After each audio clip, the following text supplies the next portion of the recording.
In the beginning there was only silence and the breath of eternity.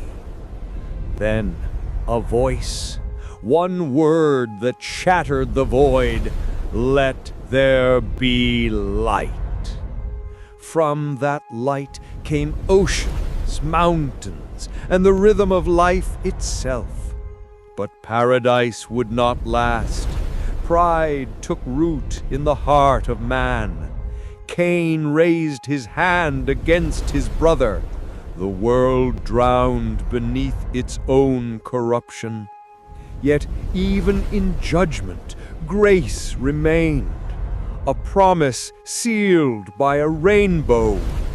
Before the first sunrise, before the first heartbeat, there was only silence. Not the silence of absence, but the silence that waits.